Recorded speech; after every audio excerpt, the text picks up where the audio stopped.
Les invito a abrir sus Biblias en el Evangelio de Mateo. Mateo en su capítulo 28.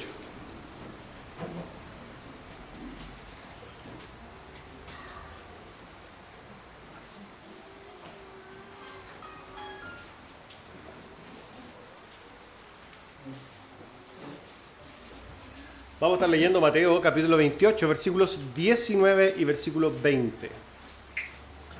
Dice así la palabra del Señor. Por tanto, id y haced discípulos a todas las naciones, bautizándolos en el nombre del Padre, y del Hijo, y del Espíritu Santo, enseñándoles que guarden todas las cosas que os he mandado.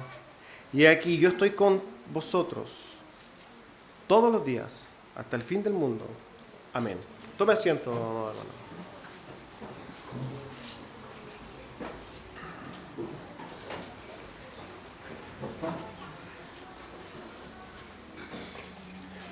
El título del sermón del día de hoy es La promesa de vida eterna. Antes de pasar a la predicación del sermón, recordamos en nuestras actividades, tenemos nosotros culto de oración el día miércoles a las 8 de la tarde. Tenemos también culto o estudio el día viernes a las 8 de la tarde. Y el día domingo guardando este glorioso y precioso día del Señor desde las 11 de la mañana en adelante. Están todos cordialmente invitados a cualquiera de esas actividades. Dicho eso, vamos entonces al sermón del día de hoy. Acabamos, hermanos, de leer un texto que realmente es conocido. Mucha gente ha oído esto, incluso no creyentes lo han oído. Como creyentes yo creo que todos tendrían que haberlo oído, ¿no? Famoso Mateo 28, donde el Señor da lo que se conoce como la gran comisión, la gran tarea. Es el encargo que Cristo le deja a sus discípulos, a los creyentes, a los cristianos. Una tarea que todo cristiano debería tomar, ¿no? Porque es un mandato directamente dado por Cristo. Cristo pone entonces a los creyentes, particularmente en ese contexto a los judíos, a los discípulos, a sus discípulos, y los envía a predicar. Podemos entender también que estaban otros discípulos aparte de los apóstoles, ¿no? Ahora bien, el momento en el que Jesucristo da esta orden, nosotros podemos entenderlo como un Cristo resucitado. Cristo nos da esta orden en vida, esta orden Cristo la da una vez resucitado, y esto entonces, hermanos, forma parte del panorama, podríamos decir, del cristianismo del Nuevo Testamento, el cristianismo establecido como tal. Es desde ahí entonces que toda la iglesia histórica, la iglesia cristiana históricamente, ha caminado con un mandamiento en particular, el cual hoy día también nos reúne, ¿no? Este día, el tema del bautismo. Toda la iglesia caminó con el bautismo como un estandarte o un distintivo particular. Y nosotros sabemos que esto es porque Dios, o Cristo en este caso, dejó dos mandamientos particulares para la iglesia: Santa Cena y bautismo. El llamado del bautismo es a los creyentes. Los creyentes son llamados entonces a bautizarse a modo de ordenanza. Hermanos amados, yo creo que del bautismo hay muchas cosas que decir. Generalmente nosotros que venimos de este contexto nacional, un país católico romano por excelencia, yo creo que más de alguno de nosotros, y en eso me incluyo, fui bautizado cuando era un bebé. Era la tradición, sobre todo hace unos cuantos años atrás. La iglesia católico romana estaba totalmente, dominaba, ¿no? La sociedad, particularmente, podemos decir, en su totalidad.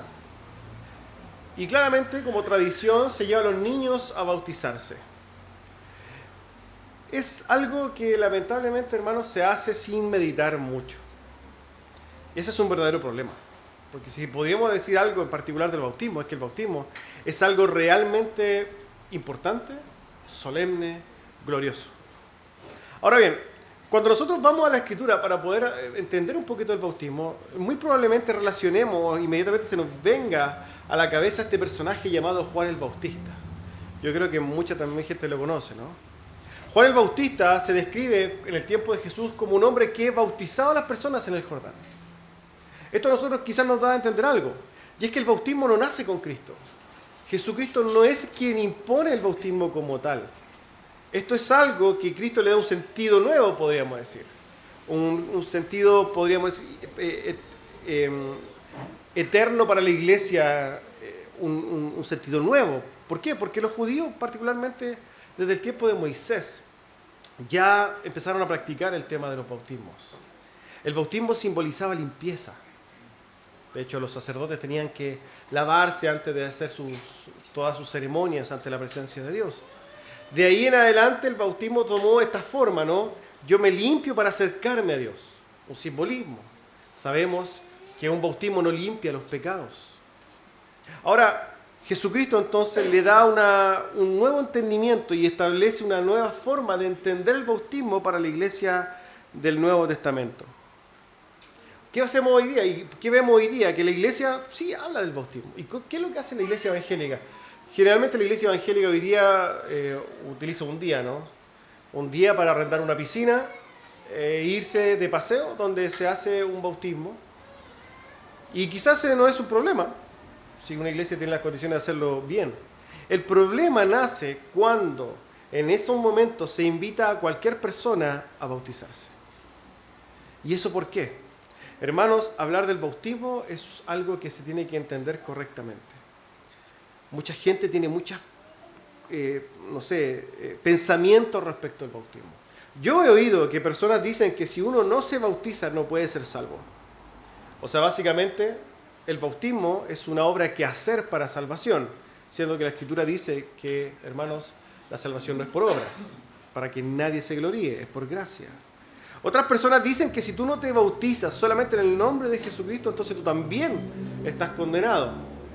Particularmente la gente que abraza, ¿cierto?, el unicitarismo. Otras personas, y ya sabemos, particularmente iglesias católicos romanos y muchas denominaciones evangélicas protestantes, bautizan niños.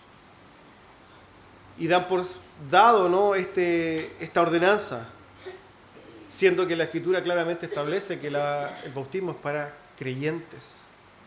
Hermanos, el bautismo es un llamado a los creyentes para que ellos abracen esta ordenanza, ¿no? Un mandato dado por el Señor Jesucristo, que tiene varias implicancias, ¿no? Yo recuerdo hace muchos años, en un bautismo de una iglesia a la cual pertenecía, yo tenía este pensamiento y decía, ¿por qué no bautizan a cualquier persona siendo que yo recuerdo en la Escritura, ¿no?, este eunuco etíope, el cual en un momento se le es predicado o aparece en la Escritura y dice, yo me quiero bautizar, ¿cierto? ¿Y quién le evangelizaba en ese momento, ¿cierto? Le dice, no hay nada que lo impida. Yo pensaba en ese entonces que cualquier persona que decidía bautizarse, entonces tenía que hacerlo. Pero tenía un problema con eso, hermano. Y es que no había contexto en ese pensamiento. Ya sabemos que si hay algo que la iglesia evangélica hoy día hace es tomar textos sin contexto. Y como alguien dijo por ahí, un texto fuera de su contexto se transforma en un pretexto. Lo invito a ver este texto, ¿no?, en Hechos, en su capítulo 8. Hechos, capítulo 8, versículos 26 al 40. Es un texto un poco largo, pero que nos narra este acontecimiento al cual acabo de aludir. Hechos, capítulo 8, versículos 26 al 40, dice así. Un ángel del Señor habló a Felipe diciendo, levántate y ve hacia el sur, por el camino que desciende de Jerusalén a Gaza, el cual es desierto. Entonces él se levantó y fue. Y sucedió que un etíope eunuco, funcionario de Candace, reina de los etíopes, el cual estaba sobre todos sus tesoros, y había venido a Jerusalén para adorar, volvía sentado en su carro y leyendo al profeta Isaías. Y el Espíritu dijo a Felipe, acércate y júntate a ese carro. Acudiendo Felipe, le oyó que leía el profeta Isaías y dijo, ¿pero entiendes lo que lees? Él dijo, ¿y cómo podré si alguno no me enseñe? Y rogó a Felipe que subiese y se sentara con él. El pasaje de la escritura que leía era este: como oveja a la muerte fue llevado y como cordero mudo delante del que lo trasquila, así no abrió su boca. En su humillación no se le hizo justicia, mas su generación, ¿quién la contará? Porque fue quitada de la tierra su vida. Respondiendo el eunuco, dijo a Felipe, te ruego que me digas, ¿de quién dice el profeta esto? ¿De sí mismo o de algún otro? Entonces Felipe, abriendo su boca y comenzando desde esta escritura, le anunció el evangelio de Jesús. Y yendo por el camino, llegaron a cierta agua, y dijo el eunuco, aquí hay agua, ¿qué impide que yo sea bautizado?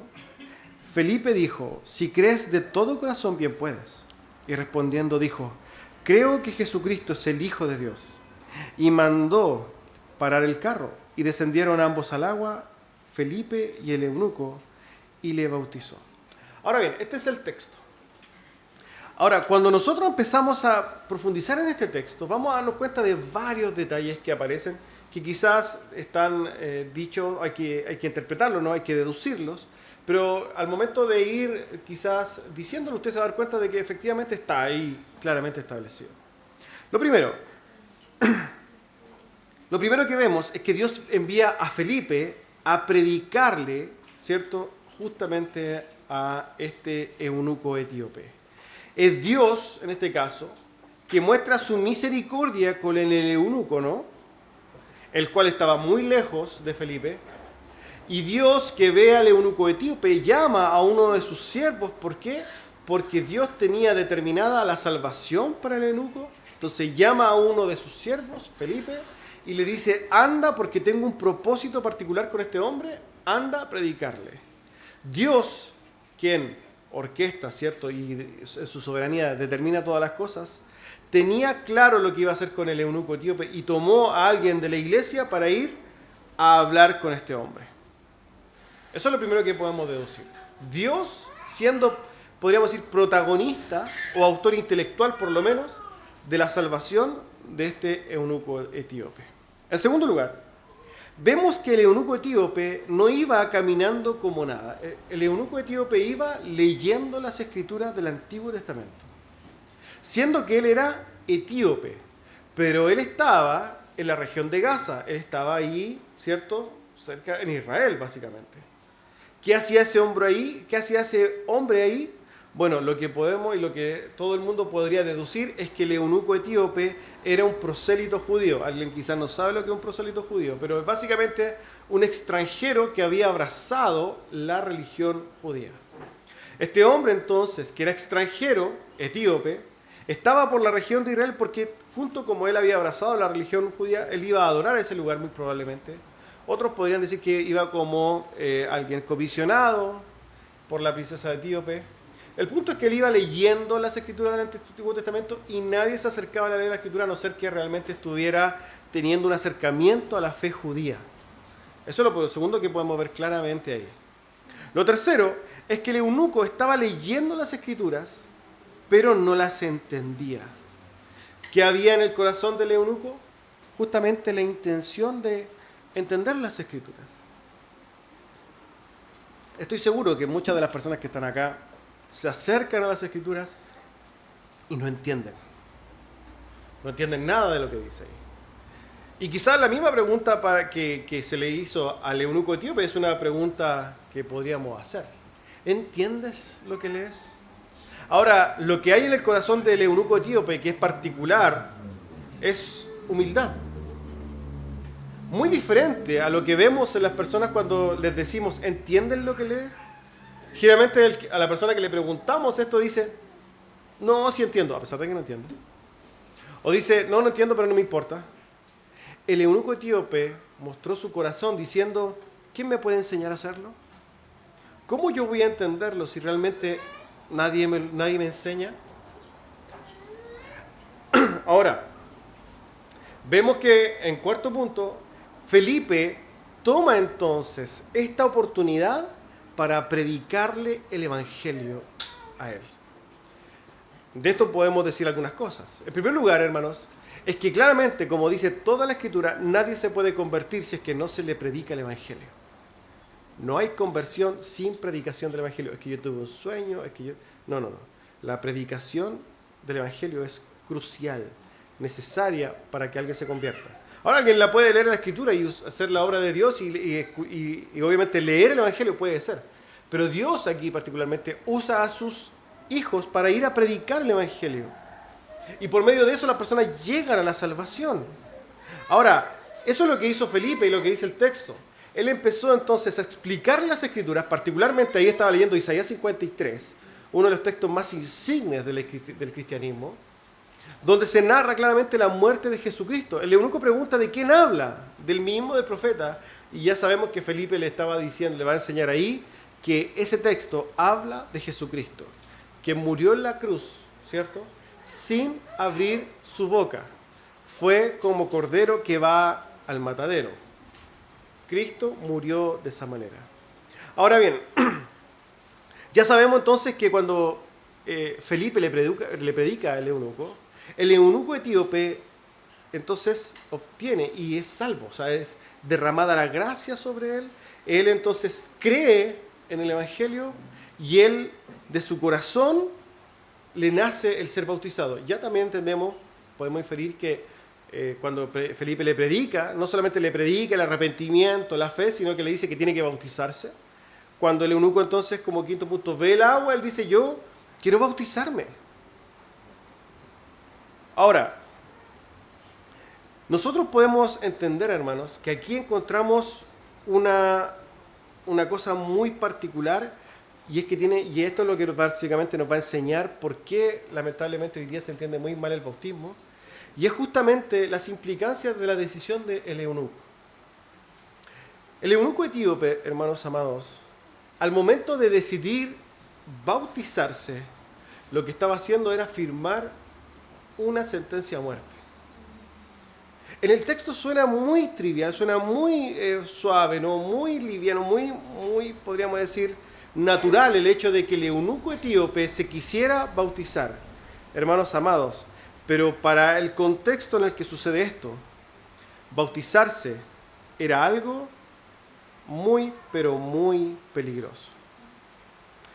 Del eunuco etíope, que no aparece más en las escrituras, la tradición dice que se fue a Etiopía y ahí nace la iglesia en Etiopía. Muy probablemente haya sucedido eso. El punto, amados hermanos, es que cuando nosotros hablamos del bautismo y vemos y hacemos una radiografía de lo que sucede en la iglesia evangélica hoy día, la iglesia evangélica hoy día, ¿qué sucede? Se va de paseo y como no hay personas para bautizar, invitan a cualquiera que se vaya a mojar. Y eso es lo que sucede lamentablemente hoy día en la iglesia contemporánea. Mucha gente se moja, pero no se bautiza. Y aquí tenemos que marcar una diferencia. Porque yo estoy seguro, hermanos, que muchos de los que están acá alguna vez se mojaron. Se emocionaron. Tuvieron esa emoción en un momento que claramente tiene una connotación muy emocional. También se emocionó, tuvo un momento momentáneo de quizás hasta éxtasis. Se metió al agua, se bautizó y salió. Y a los pocos días, a los pocos meses, se olvidó y hoy día está en el mundo. Hoy día no le interesa nada el Evangelio. Muchas personas le pasa eso. ¿Y es por qué? Porque no se habla del bautismo como tal. Hermanos, cuando vemos nosotros lo que sucede en el tiempo de Cristo, es algo muy, pero muy particular. Mártires por todos lados. Creyentes asesinados y perseguidos por todos lados. Personas que decidían bautizarse en el nombre de Jesucristo y que con eso estaban diciéndole al mundo, yo para este mundo estoy muerto. Cuando yo pienso entonces en el eunuco etíope, yo me doy cuenta de la calidad de persona que es ese hombre. Ese hombre toma una verdad, la cual determina desde la profundidad de su corazón una convicción clara de decir, yo me voy a bautizar. Y E independientemente de las circunstancias o de las consecuencias que yo pueda pagar, yo voy a tomar esta decisión. Esto nos lleva quizá a reflexionar en el tema de la verdad, ¿no? La verdad para el hombre antiguo era algo importante. La verdad era algo que se entendía, ¿cierto? Y se respetaba. Hoy día, hermanos, necesitamos notarías. Hoy día necesitamos firmar cosas. ¿Por qué? Porque nuestras palabras no significan nada. En este contexto, en esta sociedad, la palabra no significa absolutamente nada. ¿Cuántas veces nos han dicho, te voy a pagar? ¿Le han dicho alguna vez eso a usted? ¿Y sucedió? Muy probablemente no. ¿Por qué? Porque la verdad hoy día es un valor perdido, hermanos. Y es por eso, por esa forma de entender la verdad, es que hoy día la gente va y se supone que hace algo solemne ante el Dios creador de todas las cosas que existen, frente al Todopoderoso, y no le interesa. ¿Por qué? Porque básicamente es una verdad diluida más. Esto es algo importante, amados hermanos. En el tiempo en que nosotros estamos viendo este texto, el eunuco tío dijo, yo voy a hacer algo. No solamente él, los creyentes que nosotros vemos en las Escrituras, decían, yo creo en Jesucristo, y eran perseguidos. Los judíos, particularmente del primer siglo, hermanos, cuando ellos decidían seguir a Cristo, eran rechazados por sus familias, eran despojados de sus bienes, eran muchas veces echados, otras veces golpeados. Estaba el testimonio de Felipe en las mismas Escrituras. Él predicando y lo apedrean, eran asesinados continuamente. Pero ¿sabe qué, amado hermano? Esto es algo que también no vemos solamente en el primer siglo. Esto ha marcado la historia del cristianismo hasta el día de hoy, pero en lugares donde realmente se entiende el cristianismo como es. Durante la historia, cuando usted empieza a estudiar la historia del mundo, por último los 2000 últimos años, se va a dar cuenta, hermanos, que existen un montón de creyentes que han muerto por la fe. Hombres que han sido degollados, decapitados, torturados hasta la muerte, han sido quemados vivos, y una serie de formas en que los creyentes han muerto durante la historia. Y esto es una realidad. Hombres que han hecho un pacto solemne de corazón ante Dios y no están dispuestos a retroceder, porque para ellos la verdad es importante. Muy distinto de lo que vemos hoy día, de personas que se mojan porque están emocionadas y después se les olvida y se van al mundo. Hermanos, hoy día lo que vemos en los púlpitos de las iglesias cristianas son puras cosas lindas. Se han sacado los mensajes de la verdad, se han sacado estas verdades, ¿para qué? Para ponerle ahí en los púlpitos mensajes llenos de humanismo, para decirle que usted es el mejor, que nadie podrá con usted, que cuando usted decide tomar o hacer un negocio, Dios está detrás de usted para bendecirlo económicamente. Dios está ahí porque Dios te puso como cabeza, no como cola. Dios está ahí para llevarte y para conducirte y para cuidarte como si fueras un pequeño bebé, ¿cierto? Llevándote por los brazos para que tú tengas éxito en la vida. Hermanos, esas son, podríamos decir, mentiras viles que Dios nunca dijo. Dios nunca te dijo tener una empresa. Y si alguien se indigna por lo que digo, tome la Biblia y dígame dónde dice que Dios le dijo a un creyente, anda y haz una empresa porque quiero que seas millonario. Nunca lo dijo. La gran comisión es esta: vayan y hagan discípulos. ¿Por qué? Porque la consigna de Dios, la meta de Dios son de carácter espiritual. Y si usted está dispuesto a transar esto espiritual para traer esto terrenal, posesiones económicas, relaciones exitosas, poder, influencia y todas las cosas que usted ve, es que usted no entiende nada. Que usted está condenado. Eso es triste. ¿Por qué? Porque la verdadera fe tiene una perspectiva eterna y celestial. Y si no, pregúntele a todos los miles de mártires que han muerto por la fe. Aquellos que hasta el día de hoy mueren por la fe. Compartíamos el día viernes la noticia, ¿cierto?, de 70 hermanos, podemos decir, quizás muertos en un lugar de África, decapitados en una iglesia, todos protestantes. Vemos la noticia de lo que está sucediendo en Siria, ni siquiera vemos las noticias porque esto no le importa a los medios, ¿no? Porque esto lo esconden. Alguien no le deja usar un baño a un niño transgénero y es noticia mundial, pero matan, asesinan, persiguen a creyentes y eso no le importa a nadie, porque esa es la sociedad en la que vivimos, porque el mundo aborrece a Dios. Esa es la realidad. Y yo le pido que tenga cuidado de que no sea usted de los que aborrece a Dios, porque si hay algo que hace mal el hombre es tratar de hacer guerra contra Dios. Dios nos libre, hermanos, de hacerle guerra a Dios, porque aquí hay dos bandos. Aquí no hay un bando intermedio donde yo me mantengo neutral. Jesús dijo, el que no es conmigo es contra mí. Y no lo dijo, hermanos, Mahatma Gandhi, no lo dijo Buda, no, lo dijo Jesucristo. El verdadero Jesucristo de la Biblia.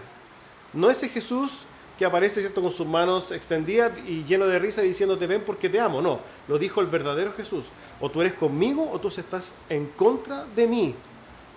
Usted tiene que tomar muy claro en qué bando quiere estar. Quiere estar en pos de Dios o en contra de Dios, pero no hay más bandos. No, es que yo no le hago problema a los cristianos, yo me llevo bien con él. Usted es enemigo de Dios. Y tiene que hacer algo al respecto. Es que, hermanos, la gente odia a Dios porque no quiere escuchar la verdad de Dios. ¿Quién quiere oír el Evangelio? ¿Quién quiere oír el verdadero mensaje de la Escritura? ¿Quién se agrada cuando le decimos usted es una persona mala, malvada? Yo malo, pero si yo no le hago mal a nadie. ¿Usted ha mentido? ¿Usted ha odiado? ¿Ha tenido resentimiento contra alguien? ¿Ha mirado a alguien con lujuria? ¿Se ha congregado todos los domingos para adorar a Dios? ¿Usted ha usado el nombre de Dios en vano? Cuando usted se hace una radiografía a la luz de los mandamientos, usted se lo ha transgredido todos. Todos. El ladrón, mentiroso, idólatra, adúltero, avaro. Y usted piensa que Dios va a tomar esa maldad y va a decir, ah, mira, que eres hermoso, ven conmigo. No. ¿Usted es enemigo de Dios? Dios es un Dios santo, santo, santo, que no admite nada mal. Dios es un Dios de pureza absoluta. Dios no tiene comunión con el mal. Y si usted tiene un pecado, la Escritura dice que usted está condenado. Romanos 3:23. Por cuanto todos pecaron, están todos destituidos de la gloria de Dios. Y esto se lo digo a todos los no creyentes. Si usted hoy día se muere, usted se va a ir al infierno. Y eso es una realidad. Se va a ir al infierno por la eternidad. Pero ¿cómo me voy a ir al infierno por la eternidad si no puede ser que yo miento y me voy a ir al infierno por eso? Sí, porque la mentira no es un pecado al azar. Usted está pecando contra el Dios eterno. Y el pago contra un Dios eterno debe ser equivalente a una eternidad en el infierno. No piense que su pecado es trivial. Su pecado es trivial para usted, pero no para Dios. Para Dios el pecado es gravísimo y es por eso que Cristo subió a la cruz. Dios es justo y no dejará a aquel malvado sin pagar. No lo dejará usted que está en sus pecados, usted que ha mentido, usted que ha adulterado. No va a quedar ese pecado sin pagarse porque Dios es justo. ¿Usted confiaría en un Dios que permite que el mal ande por ahí? Yo no creo en ese Dios. Yo creo en un Dios que hace justicia y va a destruir al malvado. Y lo va a condenar. Hermano, es duro, ¿no? Cuando uno plantea las verdades bíblicas, ahí inmediatamente empieza, ¿no? Eso no me gusta que me digan esas cosas a mí. Mejor dame palabra de vida, ¿no? Palabra que sea bonita para mi vida. Dios estará contigo. No, nadie prevalecerá contra ti. Anda y aplasta porque Satanás no te podrá tocar. No, el mensaje de la Biblia no es ese. El mensaje de las Escrituras es, usted es malvado, se va a enfrentar contra Dios. Y ojo con esto, porque usted se va a enfrentar a Dios. Usted no se va a librar de eso. Puede ser hoy día, puede ser saliendo de aquí, puede ser mañana, puede ser en 10 años o puede ser en 50 años. Pero usted en algún momento se va a morir y se va a encontrar con Dios. De eso usted no se va a librar. El encuentro con Dios. Si hay algo que tenemos seguro nosotros, hermanos, es el encuentro con Dios. Yo espero que usted se prepare para ese momento. ¿Por qué? Porque muchos dicen, no, yo hablaré con Dios. Qué pretencioso del hombre del insecto, hablándole al Creador, diciendo, yo me voy a sentar a una mesa contigo para hablar cara a cara. No, Dios es el alto y sublime, y usted ahí no va a decir nada. Usted va a ser condenado y no va a poder hacer absolutamente nada. Dios va a derramar su ira contra el malvado. Eso tiene que ver con el carácter glorioso y santo de Dios. Ahora bien, hermanos, Dios, nosotros lo proclamamos como un Dios de amor. Y ciertamente es un Dios de amor. Dios, en su eternidad, se planteó la forma de salvar al pecador sin tener que dejar de castigar el mal. Vuelvo a repetir. Encontró la forma de salvar al malvado sin dejar de castigar la maldad. ¿Y cómo fue eso? Haciéndose carne él mismo, viviendo él una vida de perfecta obediencia sin tener nada que pagar, porque él no tenía nada que pagar, porque Cristo vivió una vida de perfecta obediencia. Cristo vivió sin pecado. ¿Pero qué hizo Cristo? Subió a la cruz del Calvario para pagar por los que en él creen. Cristo no se subió a la cruz porque sí. Cristo en la cruz sufrió la ira de su Padre. Cristo en la cruz recibió el castigo. Ese mismo texto de Isaías 53, si usted lo sigue leyendo en su casita, se va a dar cuenta de que en un momento dice, con todo el Padre decidió aplastarlo. Dios el Padre decide aplastar a Cristo en la cruz por nuestros pecados, por nuestras transgresiones, por nuestras rebeldías. ¿Y cuál es el llamado? Y diciendo, este es verdaderamente el amor de Dios a nosotros, es, usted no tiene que pagar su maldad si es que se arrepiente de su maldad. Y eso quiere decir que usted pensaba de una manera, vivía de una manera, tomaba un camino, tenía un camino en la vida y ahora dice, yo me voy a cambiar de dirección. Voy a cambiar de dirección y voy a ir a Cristo. Y usted pone su fe en Cristo. Si usted realmente entonces pone su fe en Cristo, entonces usted es salvo. Sus culpas han sido colgadas en la cruz. Hermanos, ¿no es eso, no es esa una verdad gloriosa? Sí, hermanos. Porque en Cristo tenemos reconciliación con Dios. Cristo, hermanos, nos ha dado vida eterna. Cristo nos ha dado el perdón de nuestras culpas y nuestros pecados. Y ahora cuando yo entiendo y me sé salvado, yo entonces entiendo que yo le debo mi vida a Cristo. ¿Por qué le he dicho todo esto? Porque todos los hermanos que se han bautizado y han muerto por la fe, entienden eso. Entienden que ya su vida no importa. ¿Por qué? Porque tienen una vida eterna. Una vida que perdurará por la eternidad en perfecta comunión y santidad con Dios, y que esta vida terrenal que vivimos, que son 80, 70 años, no sé, es pasajera y no importa. No sirve. Nuestros cuerpos serán destruidos. Podemos cultivar belleza, pero se va a acabar, hermanos. Muchos podemos esforzarnos por comer bien, pero nos vamos a morir tarde o temprano. El mundo sigue consignas que terminan en la muerte y en la condenación. La Escritura dice que el hombre piensa que su camino es de vida, pero termina en muerte. ¿Por qué? Porque el hombre plantea su propia forma de vivir. Y Dios le dice, esa forma que tú planteas de vivir tiene un camino y es la condenación eterna. Porque yo en mi justicia no voy a dejar pagar tu pecado. Pagar tu pecado. Por el contrario, a los creyentes les dice, ahora ustedes son salvados. Hermanos, todas las personas entonces que creen esto son llamadas a bautizarse y dar un testimonio público de esa fe. Y por medio del bautismo se representa justamente eso. Mi cuerpo terrenal, mi vida, mi carne, esa que yo amaba tanto, va a sumergirse en las aguas y va a morir. Y de lo que van a hacer desde el agua va a ser un hombre nuevo. Estoy graficando un nacimiento nuevo. Eso es lo que hacemos en el bautismo. Cuando alguien desciende, está matando a su antiguo hombre, está naciendo el hombre espiritual y ese hombre va a vivir para la eternidad. Y no importa si matan la carne, porque ese hombre va a vivir por la eternidad. ¿Se dan cuenta, hermanos, que el bautismo no es algo trivial? Los hermanos durante la historia se han bautizado entendiendo y creyendo realmente esto. Y cuando han sumergido a las aguas y cuando se han determinado a bautizar, es porque entienden lo que están haciendo. Y esto lo decimos, hermanos, para todos los que se están sumergiendo en las aguas hoy día. Todos los que hoy día, entonces, se van a bautizar, están dando testimonio de que creen en Cristo, de que tienen vida eterna. Están dando un testimonio público a sus familias, a sus amigos, al mundo, de que ellos ahora tienen fe. Y de que nada ni nadie se va a interponer en esa fe. Absolutamente nadie. Porque ellos ahora son de Dios. Y da lo mismo que maten su carne. Cuando nosotros nos bautizamos tenemos que entenderlo igual que los hermanos del primer siglo. Da lo mismo que maten nuestra carne.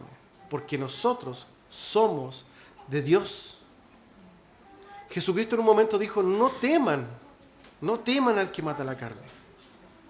Y esta es una verdad para todo el mundo. No teman al que pueda matar la carne. Teman a Dios. El que no solamente puede destruir la carne, sino que puede mandar sus almas al infierno. A ese sí hay que tenerle miedo. Pero al que mata la carne, hermanos, la vida no es absolutamente nada en comparación a la eternidad. La vida es un suspiro. La Biblia describe la vida del hombre como la flor del campo. Un día está y al otro ya no está. Es cosa que nos miremos, hermanos. Yo tengo 41 años. Y fue ayer cuando tenía 15. Pasa el tiempo volando. Pero así es para todos. Estoy seguro que las personas que tienen 60 también dicen, antes de ayer tenía 30 y no me di cuenta. Y hermanos, íbamos caminando, desfilando en un desfile que no para, directo a la muerte, directo al encuentro con Dios. No dejemos pasar el llamado del Evangelio. No dejemos, no nos permitamos vivir como este mundo perverso quiere que vivamos, siguiendo las consignas que este mundo horrible quiere que vivamos, siguiendo las seducciones que este mundo quiere que nosotros, en las cuales seamos presos, porque eso es lo que quiere el mundo. Quiere ver destruidos, eso es lo que quiere. No, es que yo quiero seguir mi libertad. Tu libertad, tú eres preso. Es que yo carreteo, es que yo hago esto, y tú eres preso de eso. Tú no encuentras nada, ni paz, ni gozo momentáneo, ni nada porque sigues eso. Yo tengo paz y gozo, sin necesidad de emborracharme. Tengo paz, gozo, tranquilidad, alegría, sin necesidad de ir en la noche a bailar, no me interesa. Son cosas absurdas las que sigue el mundo y que tienen un fin, que es muerte. Hermanos, estoy muy contento de que hermanos hayan decidido a bautizar hoy día. Es una oportunidad gloriosa. De hecho, lo que estamos haciendo hoy día es una señal para el cielo. Una señal para los cielos. Mis hermanos, los que serán bautizados, están dando un testimonio tan glorioso, hermano, que ha marcado la iglesia. Pero espero que lo entiendan. Espero que cuando ustedes estén en las aguas, estén ahí, quizás con esa agua helada en este día. Y déjame decirle, si aunque se ponga a llover torrencialmente, nos vamos a bautizar igual. De hecho, el que menos va a subir es el que se bautiza, porque ese se va a mojar igual. Los que van a ver se van a mojar sin esperarlo. Pero nos vamos a bautizar igual hoy día. Pero quiero que, por favor, medite lo que está haciendo, porque cuando usted se meta a esas aguas, usted le está dando un testimonio al mundo de que usted ahora es de Cristo. Y ahora entonces usted nunca más vuelve, nunca más se va a ir al mundo, nunca más va a dejar a Cristo. Hermanos, meditemos en lo que estamos haciendo. Les invito entonces a que podamos orar brevemente. Padre glorioso, damos gracias, Señor, porque usted nos da la oportunidad de reunirnos. No solamente para oír su palabra, para cantar cantos e himnos a usted, sino, Señor, para este tiempo, para ser testigos de cómo nuestros hermanos valientemente proclaman la fe, manifestando, Señor, la obediencia a su ordenanza. Y no dejamos de rogar, Señor, por aquellos que aún no le conocen, para que usted obre en sus corazones, para que usted ilumine mediante el resplandor del Evangelio sus almas, para que pasen de muerte a vida y para que puedan, Señor, tener comunión con usted.